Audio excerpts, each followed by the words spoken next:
Bonjour à tous. Bonjour, voilà. Très heureux de pouvoir être parmi vous ce matin, en ce premier dimanche de Carême. Alors, je disais tout à l'heure à Paul, je faisais son catéchisme, et je disais, pourquoi les protestants, on entend suffisamment? Oui. On entend? Oui. Ah oui, j'ai cru que voilà, d'accord. Je disais à Paul que c'est vrai que pour les protestants, le carême a souvent été mis de côté. Le mot carême, ces 40 jours juste qui nous préparent à Vendredi Saint et à Pâques, a souvent été mis de côté parce que c'est vrai que le carême, pour les protestants, c'est des actions, c'est faire, c'est agir. Et les protestants, ils ont un petit peu peur que le fait d'agir, de faire, ça met de côté la grâce de Dieu, la théologie de la grâce de Dieu. Même si tu fais rien, Dieu t'aime. Mais on a toujours tendance à faire un peu plus, pensant que si on faisait un peu plus, Dieu nous aime un peu plus. Ben non, mais on a besoin aussi, comme Dieu dit, d'aimer son prochain comme nous-mêmes et de pouvoir, et pendant ce temps, ces 40 jours, sans compter les dimanches, les 40 jours, de pouvoir peut-être manger un petit peu moins, ça fait du bien. Et puis c'est ce que je disais à Paul, avec l'argent que l'on économise, on peut aider d'autres. C'est biblique de pouvoir encourager, aider, être solidaire, et de pouvoir aussi, bien sûr, prier. Et c'est vrai que pour les protestants, c'est vrai que c'est plus, pendant ces 40 jours, on s'approche de plus en plus de Dieu, du thème de la passion. On a plutôt utilisé le mot passion que carême, le temps de la passion. Donc c'est vrai que nous sommes là en route vers Pâques, vers ce temps de passion. Pourquoi le Christ s'est donné, pourquoi il est venu.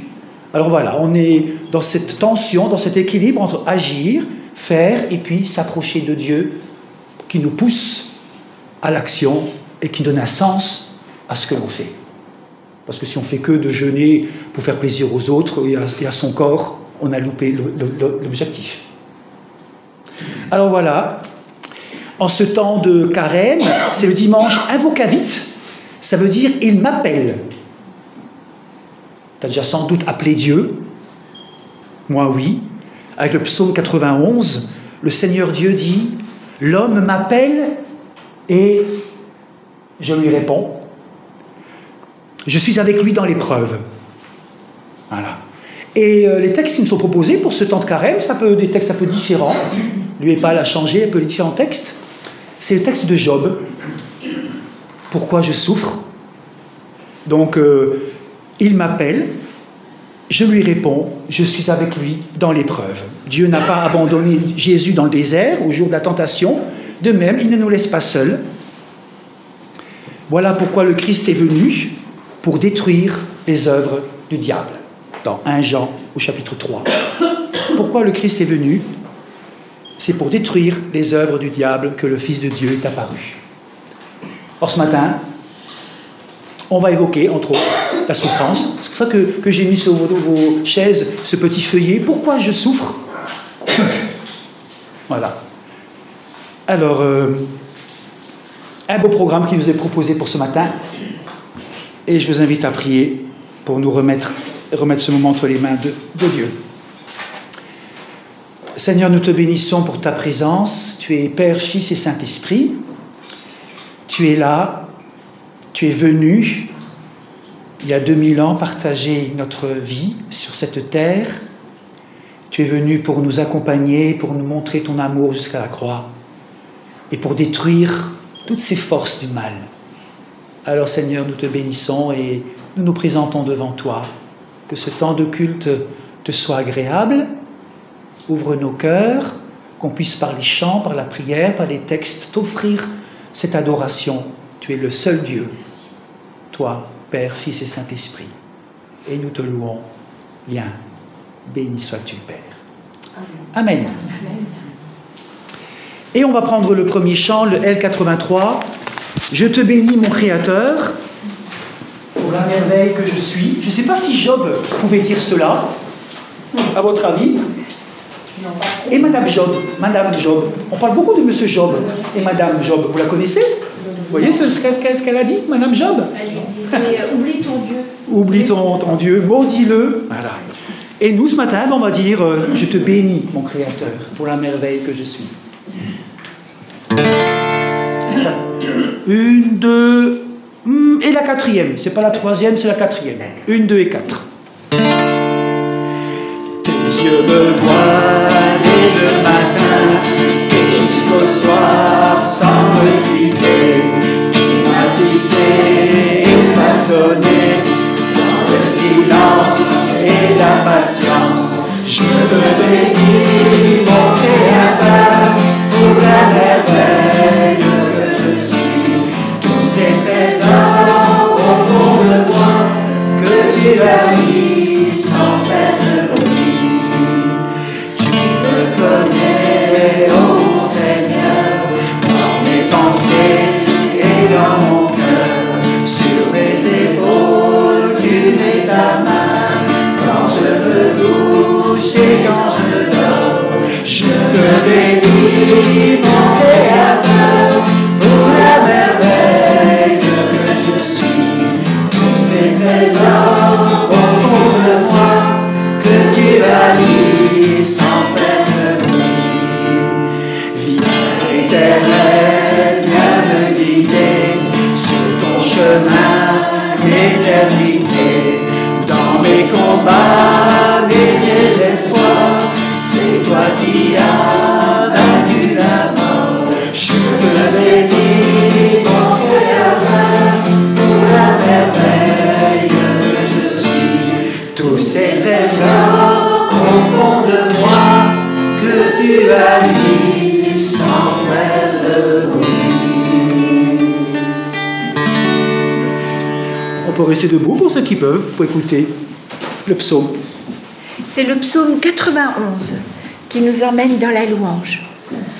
Celui qui se tient caché tout près du Très-Haut repose en sécurité à l'ombre du Tout-Puissant.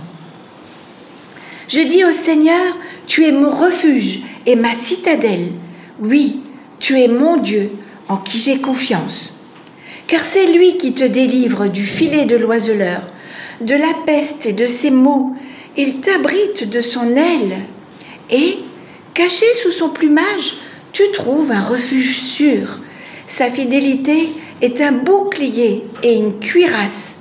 Tu n'as plus à craindre ni les terreurs de la nuit, ni la flèche ailée le jour, ni le mal rôdant dans l'ombre, ni l'épidémie qui sévit en plein midi.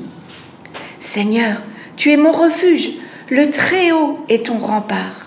Aucun mal ne t'atteindra. Nul fléau n'approchera de la tente où tu demeures, car il chargera ses anges de veiller sur toi dans toutes tes voies. Ils te soutiendront, te porteront sur leurs mains, de peur que ton pied ne heurte contre quelque pierre.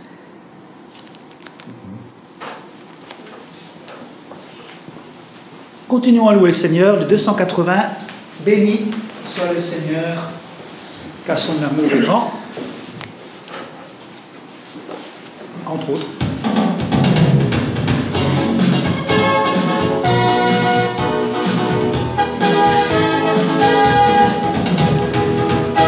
Béni soit le Seigneur, car son amour est grand. Béni soit le Seigneur, car il est puissant. Nous te louons, Seigneur, de tout notre cœur. Nous nous tournons vers toi. Tu es notre joie. Nous te louons, Seigneur, de tout notre cœur. Nous nous tournons vers toi. Tu es notre joie. Béni soit le Seigneur pour sa fidélité. Béni soit le Seigneur pour sa sainteté. Nous te louons, Seigneur, de tout notre cœur. Nous nous tournons vers toi.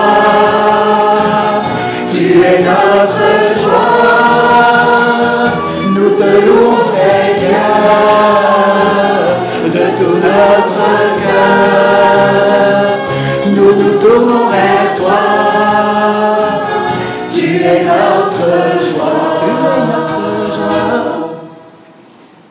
c'est super, hein, c'est beau. La joie du Seigneur, c'est notre force, dira Néhémie. Et on va écouter comment Dieu veut être servi. La volonté de Dieu, les 10 commandements. Je suis le Seigneur ton Dieu qui t'a délivré de l'esclavage. Ça fait référence bien sûr à l'Égypte, mais on est tous esclaves de quelque chose, encore maintenant. Il t'a délivré de l'esclavage. Tu n'auras pas d'autre Dieu que moi. Tu ne te feras pas d'idole. Tu ne prendras pas en vain le nom du Seigneur ton Dieu. Souviens-toi du jour du repos pour le mettre à part, le jour du Seigneur. Honore ton père et ta mère. Tu ne commettras pas de meurtre. Tu ne commettras pas d'adultère. Tu ne commettras pas de vol. Tu ne diras pas de mensonge. Et tu ne convoiteras rien qui soit à ton prochain.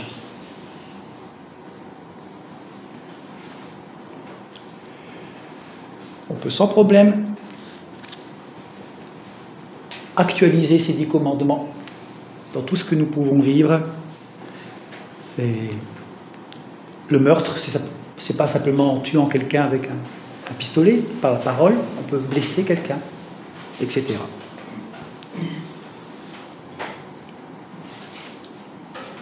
Et je vous invite à prendre le 420, les 2 premières strophes, tel que je suis, pour nous présenter devant Dieu. Pour rester assis. Vous vous levez. On chante debout. Après, on sera assis.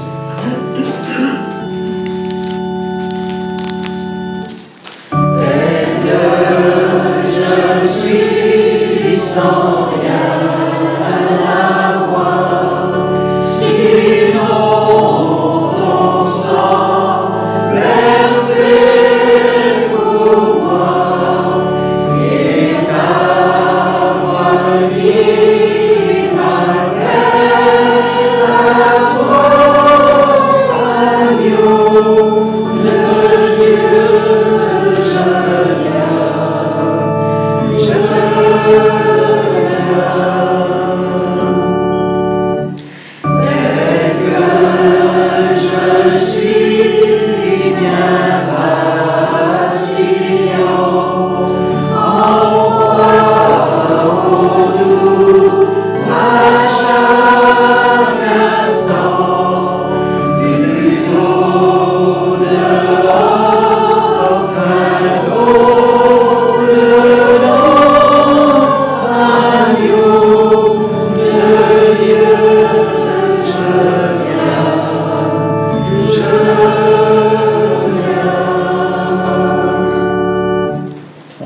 je strophe juste après. Vous allez à prendre place et on va prier ensemble.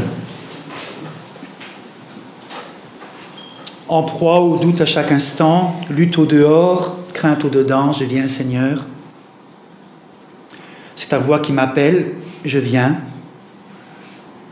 Alors oui Seigneur, nous pouvons venir à toi ce matin.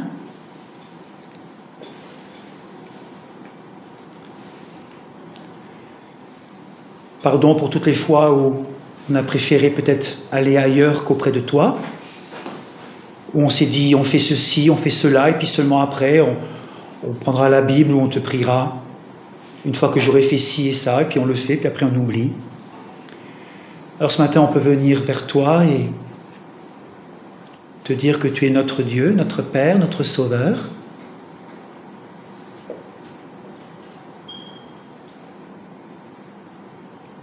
C'est souvent loin de toi que nous cherchons notre bonheur. Nous te demandons pardon.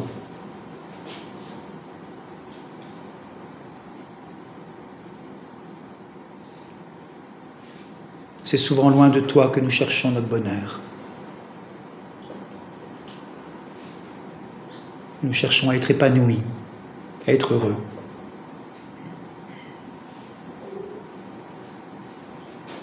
Alors nous présentons devant toi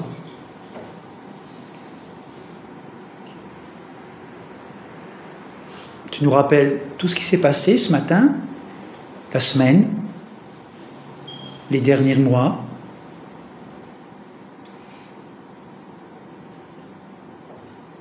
Tu nous rappelles ce qui n'est pas juste devant toi. Pardon.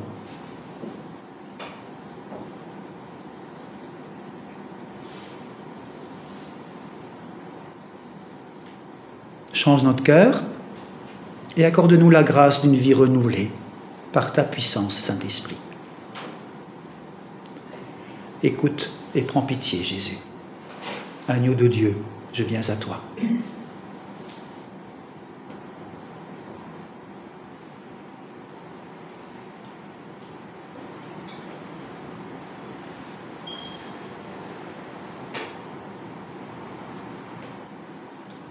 Tel que je suis, ton cœur est prêt à prendre le mien tel qu'il est, pour tout changer, Sauveur parfait.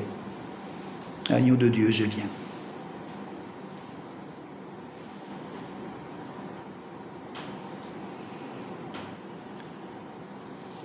Et je vous invite à prendre la troisième strophe. Je suis ton cœur à prendre le mien tel qu'il est, pour tout changer, Sauveur parfait. De Dieu, je viens.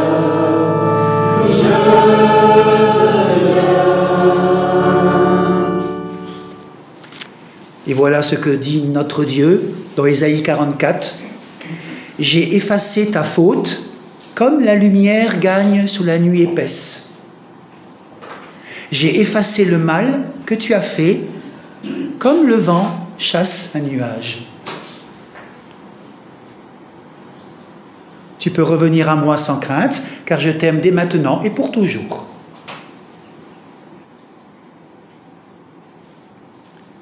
Que Dieu mette cette parole de grâce dans nos cœurs, qu'il l'atteste par sa présence. Nous pouvons marcher assurés de son pardon, de sa grâce, de son amour pour nous. Alors, va, ta foi t'a sauvé, va en paix. Réconcilié, aimé par Dieu. Amen.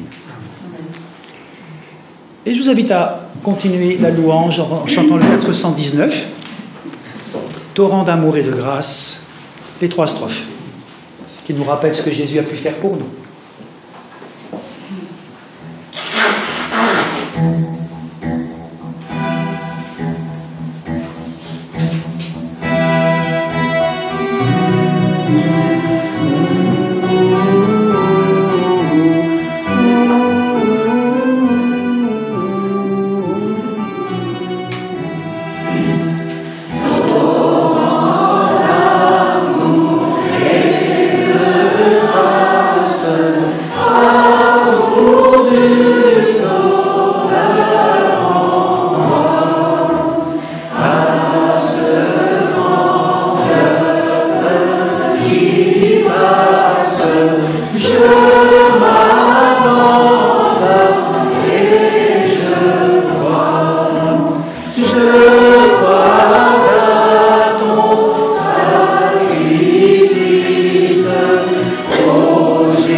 se répandent, se pleurent.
Pour certains, c'est un nouveau chant, et pour d'autres, ça rappelle des souvenirs, il y a 20 ans, il y a 50 ans, avec de très belles paroles.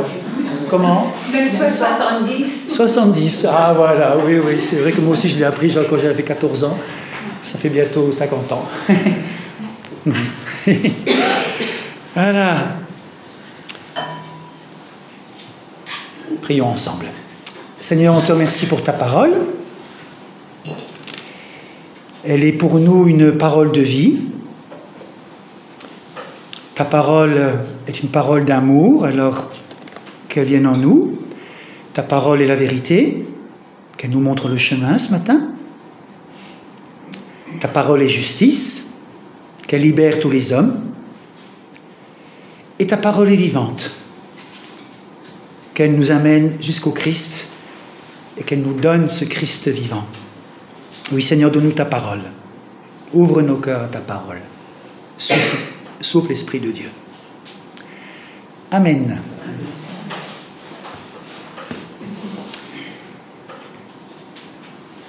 Le texte qui nous est proposé est dans Job 2, mais je me suis dit, s'il y a Job 2, il y a aussi peut-être Job 1 avant. Avant l'épisode 2, il y a l'épisode 1 à voir, ça c'est mieux de savoir, dans la série Job. Voilà. Alors, on va lire d'abord Job 1. Alors, c'est un texte qui n'est pas toujours évident à lire, hein, Job 1 et 2, voilà. Mais, voilà, ça fait du bien, et puis on va voir un peu la souffrance. Qu'est-ce que c'est? Pas qu'est-ce que c'est parce qu'on la vit, mais qu'est-ce qu'on en fait avec? Surtout, qu'est-ce que Job fait de cette souffrance? Voilà. Job 1, première épreuve.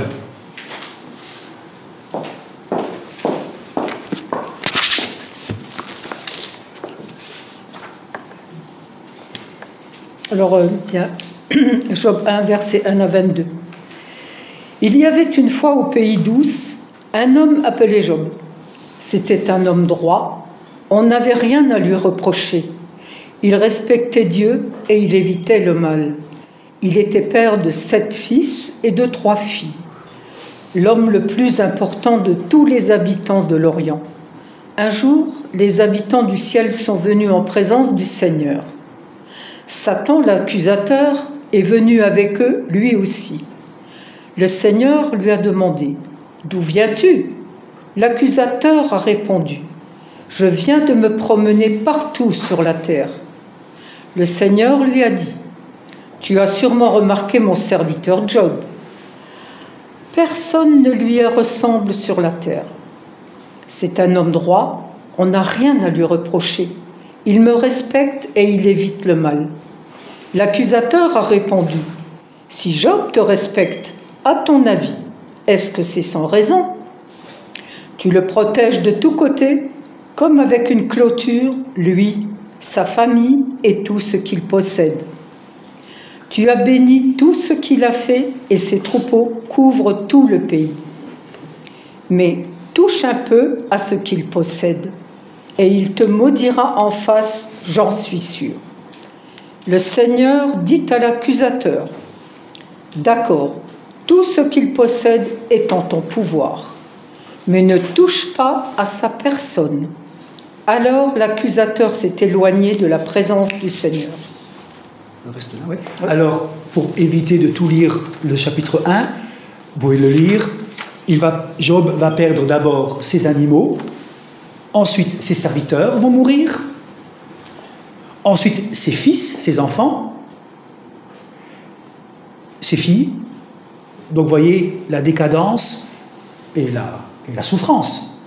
Les animaux, les serviteurs et les enfants. Et on va voir comment Job va réagir au verset 20. Alors Job s'est levé. En signe de deuil, il a déchiré son vêtement et s'est rasé la tête. Puis il s'est mis à genoux, le front contre le sol. Il a dit « Je suis sorti tout nu du ventre de ma mère. Je retournerai tout nu dans le ventre de la terre. » Le Seigneur a donné, le Seigneur a repris. Il faut remercier le Seigneur. Dans tous ses malheurs, Job n'a commis aucune faute. Il n'a fait aucun reproche à Dieu. Deuxième épisode. Donc c'est au chapitre 2, versets 1 à 13. Un jour que les anges venaient faire le rapport au Seigneur, l'accusateur, Satan, se présenta parmi eux, lui aussi, pour son rapport. Le Seigneur lui demanda « D'où viens-tu donc ?» L'accusateur répondit au Seigneur « Je viens de faire un tour sur terre. » « Tu as sûrement remarqué mon serviteur Job, dit le Seigneur. Il n'a pas son pareil sur terre. C'est un homme irréprochable et droit. Il m'est fidèle et se tient à l'écart du mal. Il est resté fermement irréprochable. C'est donc pour rien que tu m'as poussé à lui faire du tort. » « Échange de bons procédés, répliqua l'accusateur. Tout ce qu'un homme possède, il le donnera pour sauver sa peau. Mais si tu oses toucher à sa personne, il te maudira ouvertement. Le Seigneur dit à l'accusateur, « Eh bien, tu peux disposer de lui, mais non pas de sa vie. » Alors, l'accusateur se retira hors de la présence du Seigneur. Il frappa Job d'une méchante maladie de peau, depuis la plante des pieds jusqu'au sommet du crâne. Job s'assit au milieu du tas de cendres et ramassa un débris de poterie pour se gratter. Sa femme lui dit « Tu persistes à rester irréprochable, mais tu ferais mieux de maudire Dieu et d'en mourir. »« Tu parles comme une femme privée de bon sens, lui répondit Job.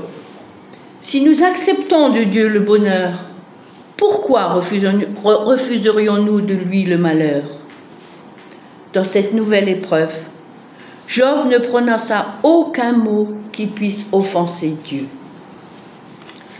3 amis de Job apprirent les malheurs qui lui étaient arrivés. C'étaient Élias de Théman, Bildad de Shoua et Sophar de Naama. Ils vinrent de chez eux et se mirent d'accord pour lui manifester leur sympathie et le réconforter. En le regardant de loin, ils le trouvèrent méconnaissable. Alors, ils éclatèrent en sanglots, ils déchirèrent leurs manteaux et se répandirent de la poussière sur la tête. Puis, ils restèrent assis à terre avec Job pendant 7 jours et 7 nuits, sans rien lui dire, tant sa souffrance leur apparaissait grande.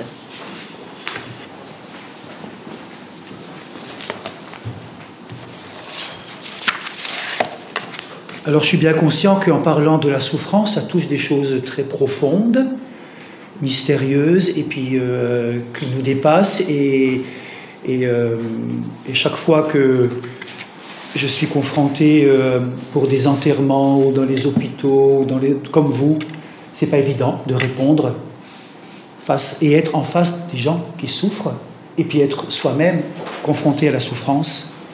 Je me suis servi.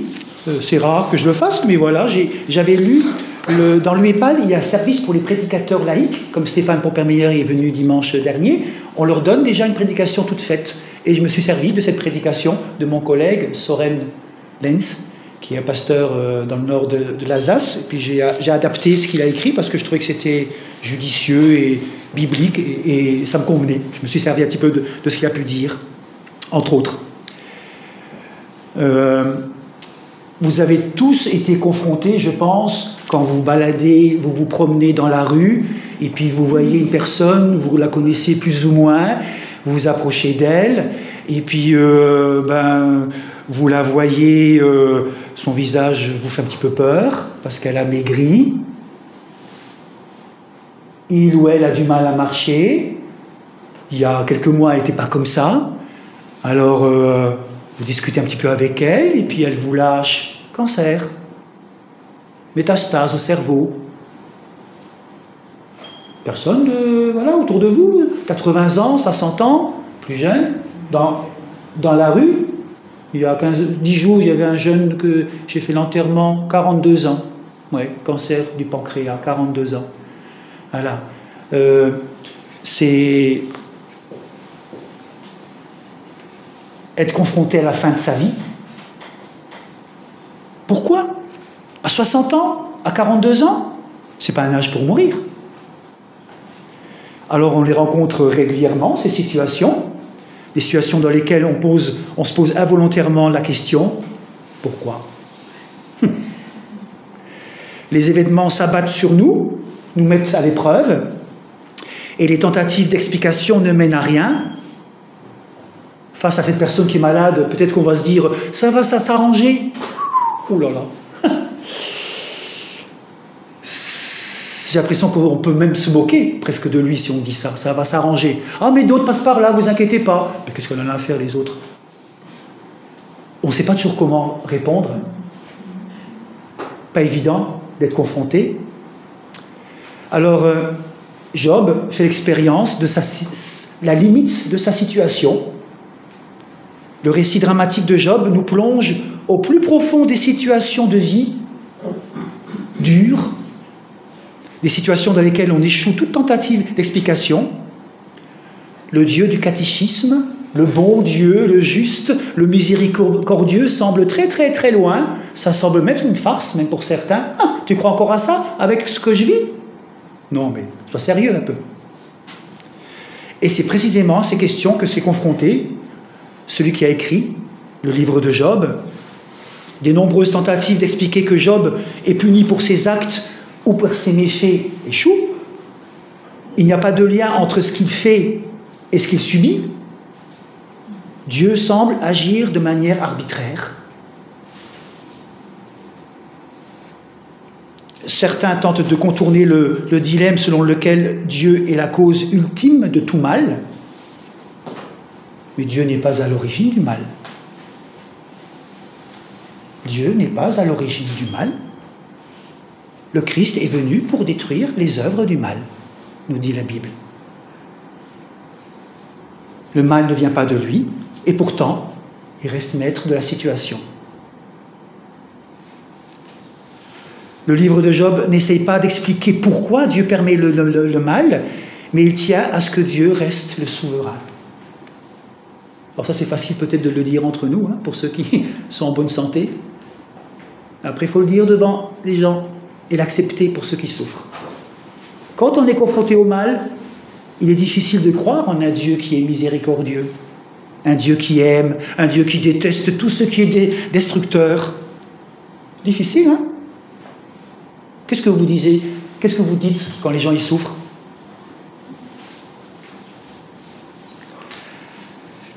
Dieu reste l'incompréhensible. Pourquoi?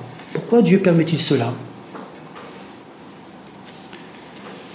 Vous qui avez été confrontés à la douleur, vous qui connaissez peut-être une personne qui doit regarder la souffrance et la mort en face, vous savez que de telles questions arrivent. Pourquoi Dieu permet-il cela?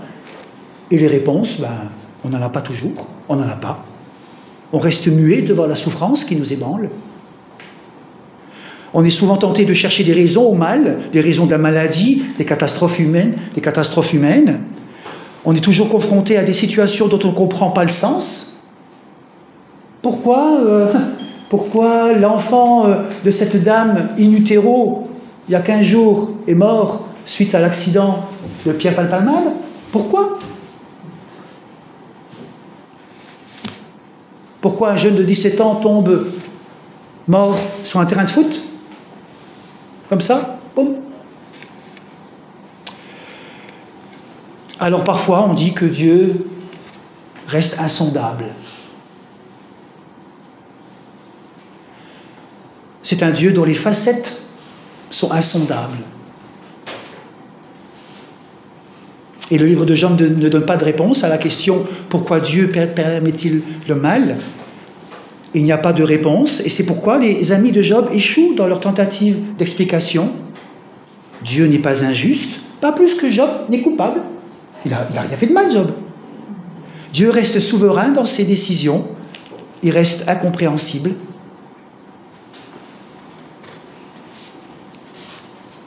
Job 42, c'est le dernier chapitre. On a vu le premier et regardez le dernier chapitre.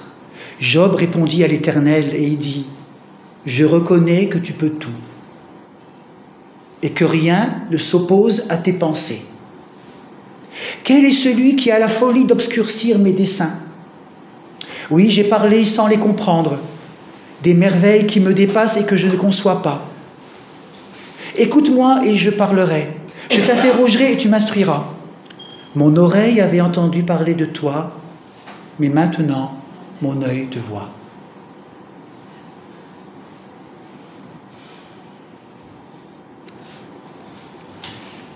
Dieu reste incompréhensible, et cette incompréhension, ça nous bouscule, ça ébranle notre foi. Je pense que ça peut, en tout cas, nous poser des questions. Martin Luther parle de Dieu avec deux facettes. La première facette, la face cachée, et l'autre, deuxième facette, la face révélée. La face cachée et la face révélée de Dieu. Et pour Luther, le seul Dieu qui compte est le Dieu d'amour et de miséricorde qui s'est identifié à Jésus-Christ, qui s'est révélé. Les choses cachées appartiennent à l'Éternel, nous dit la Bible, les choses révélées nous appartiennent. Dieu nous a révélé certaines choses en Christ. Et il n'y a peut-être pas de réponse, ou on ne sait pas toujours quoi répondre. Pourquoi Dieu permet-il la souffrance? Quand on pose une question, pourquoi Dieu permet la souffrance? La seule réponse que ça a, c'est le fait de se tourner vers Dieu. Et dès qu'on permet à la personne, ou d'elle-même, elle se permet de se tourner vers Dieu, en se posant la question pourquoi Dieu? Parce que pourquoi Dieu, ça veut dire qu'elle s'adresse à Dieu. Et si elle se tourne vers Dieu, c'est déjà un petit pas. Comprenez? C'est une réponse qui nous met face à Dieu, le fait de se poser la question pourquoi. Comme David dira au psaume 91 qu'on a lu, « Je dis au Seigneur, mon abri, ma forteresse, mon Dieu en qui je mets ma confiance. » David aussi a vécu des choses dures. Dans toute la détresse, Job s'écrie, « Je sais que mon Rédempteur est vivant. » C'est le cri désespéré de Jésus sur la croix. « Mon Dieu, pourquoi m'as-tu abandonné ?» Le cri qui contient toute la souffrance humaine, mais qui est porté par l'espérance qui ne se perd pas. L'espérance que quelqu'un écoute. Le Christ s'est révélé, Dieu s'est révélé en Jésus, comme un Dieu qui nous écoute et qui partage et qui est là avec nous. L'espoir ou la certitude que le cri désespéré n'est pas un cri dans le néant,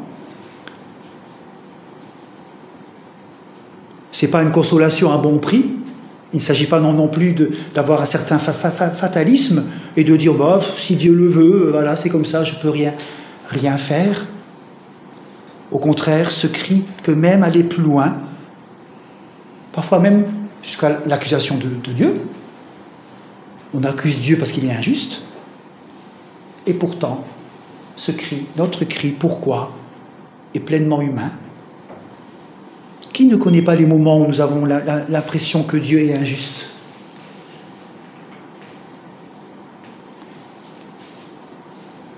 Il est injuste qu'un jeune de 42 ans meure.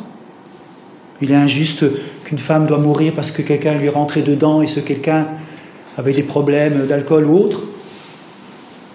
Oui, il est profondément injuste que des enfants meurent sur des bombes russes. C'est injuste.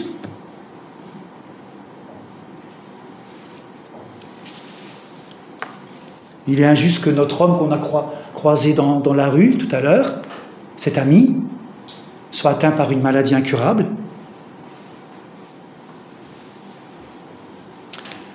Ainsi, la relation profonde avec Dieu fait surface. La foi n'est pas justement un sentiment pour les jours ensoleillés. La foi témoigne d'une confiance en Dieu, même quand on n'a plus confiance en la vie. Dieu ne veut pas le mal. Mais loin d'être une discussion stérile et métaphysique, le récit de Job cherche à montrer que les aléas et les catastrophes de la vie ne peuvent pas être comprises d'une manière intellectuelle. Tout ça, ça échappe à notre pensée, à notre calcul humain.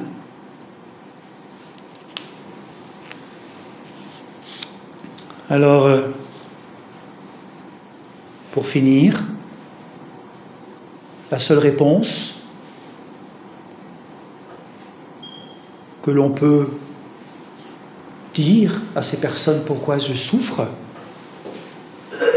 la seule réponse est de les confronter pour qu'elles puissent s'adresser elles-mêmes à Dieu. Il est Dieu, même si on ne comprend pas tout ce qui se passe, ses plans nous échappent, mais il est aussi celui qui s'est montré humain jusqu'à la mort. C'est à lui qu'on peut adresser nos doutes, nos accusations, notre souffrance. Dieu se montre comme celui qui s'est révélé comme un être humain, plein d'amour.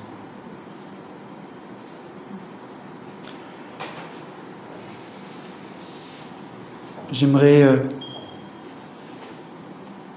pour finir, vous laisser trois principes, si je peux dire comme ça, 3 idées importantes qu'on peut retirer de l'expérience de Job. Le premier principe, comme nos vies sont pleines d'épreuves, souvenons-nous qu'il en sera toujours ainsi. Les épreuves sont là.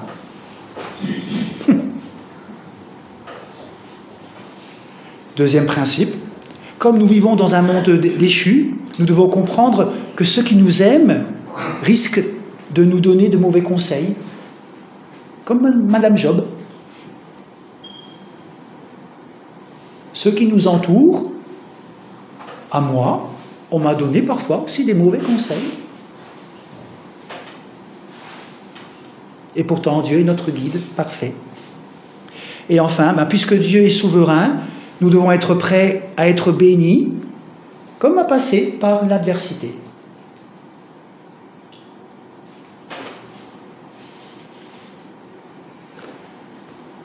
Ne soyons pas aigris, mais préparons-nous au meilleur, comme au pire. Le meilleur, c'est facile, comme au pire. Préparons-nous. On ne sait pas ce qui arrivera demain, tout à l'heure. Préparons-nous.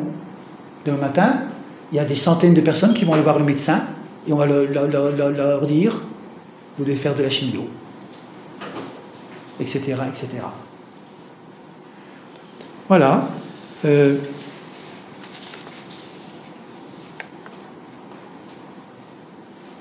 J'ai mis... c'était où? Voilà. Il y a sur vos chaises, là où vous êtes, dans vos cantiques, peut-être, c'est quelques petits témoignages très divers par rapport à la souffrance, des témoignages de foi et de doute qui rejoignent peut-être nos vies. Voilà. La souffrance, mais j'ai confiance en Dieu, coûte que coûte. Souffrance, oui, mais un Dieu qui aime et un Dieu qui souffre avec moi.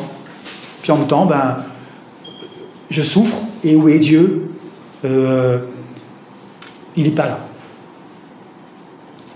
Lisez-le, je voulais peut-être le lire, un jour on pourra le relire aussi, rien que ça, je trouve que c'est aussi de beaux témoignages. Alors, voilà, présentons-nous devant Dieu prenons quelques instants de silence pour réfléchir à tout ça. Ce Dieu qui est incommensurable et qui en même temps souffre avec nous, en Jésus-Christ. Amen.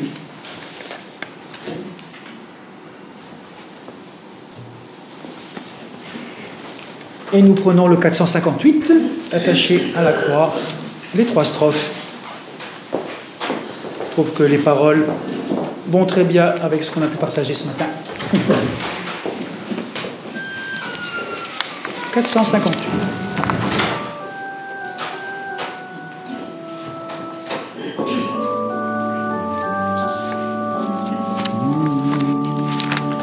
En Jésus, j'ai placé ma confiance. Nul ami n'est meilleur que lui. Il a mis dans mon cœur l'espérance que je veux chanter aujourd'hui. Attaché à la croix pour moi, attaché à la croix pour moi, il a pris pris mon péché, il m'a délivré, attaché à la croix pour moi. Dans les cris, les clameurs, la violence, rugissant autour de la croix, son regard vient me dire en silence tout l'amour du Seigneur pour moi. Attaché à la croix pour moi, attaché à la croix pour moi. Il a pris mon péché, il m'a délivré, attaché à la croix pour moi. Aujourd'hui, l'existence de mon Dieu à cause des guerres. Je ne peux expliquer la souffrance, mais je dis son propre calvaire. Attaché à la croix pour moi, attaché à la croix pour moi. Il a pris mon péché, il m'a délivré, attaché à la croix pour moi. On va continuer par la prière d'intercession. On peut se lever pour prier.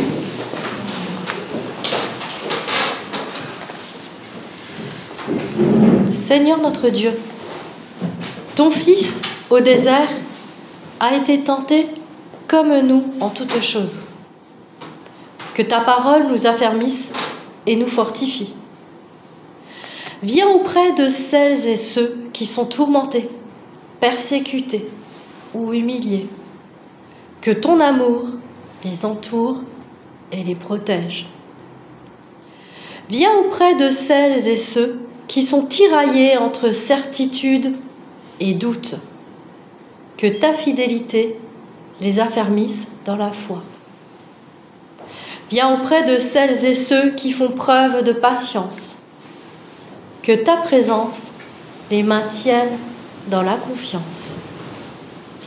Viens auprès de celles et ceux qui partagent leur espérance, qui soient bénédiction pour leurs prochains. Dans le silence, confions à Dieu ce qui nous tient particulièrement à cœur.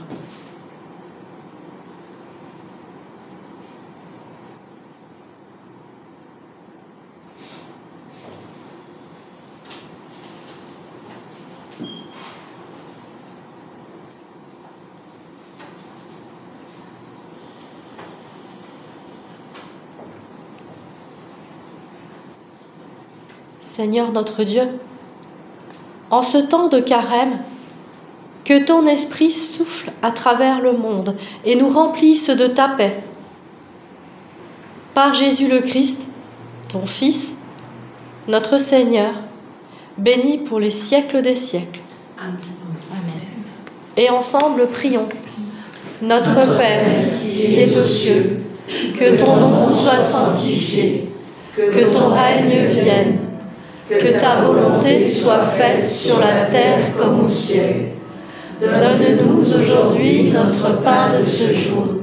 Pardonne-nous nos offenses, comme nous pardonnons aussi à ceux qui nous ont offensés. Et ne nous laisse pas entrer en tentation, mais délivre-nous du mal. Car c'est à toi qu'appartiennent le règne, la puissance et la gloire, pour les siècles des siècles. Amen.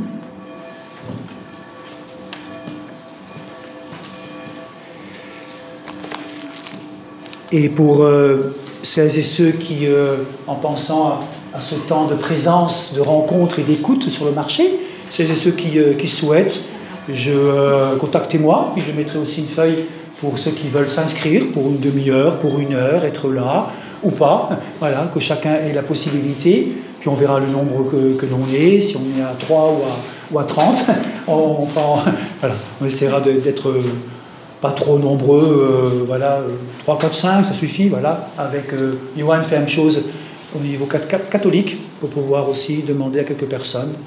Si en tout on peut être à 4, 5, ça sera bien, maximum. Ça sera. Puis ensuite on fera des roulements de 9h à midi. Voilà, voilà. Ayant dépassé la question de la cause de ma souffrance, je la vis dans la foi, dans l'espérance de la guérison, dans l'assurance de la victoire de la vie sur la mort, dans un lieu et un temps que j'ignore. Je place mon existence entre les mains du Seigneur pour qu'il la bénisse, avec ou malgré la maladie. Voilà. Plaçons nos vies entre les mains de Dieu, frères et sœurs. Jésus-Christ est mort et ressuscité pour nos péchés. Que ce Dieu qui est Père, Fils et Saint-Esprit te bénisse et te garde tous les jours de ta vie. Que sa paix t'accompagne et te rende capable d'accomplir sa volonté en toutes choses. À lui soit la gloire pour les siècles des siècles. Amen. Bénis Seigneur cette journée et toute cette semaine, le 888.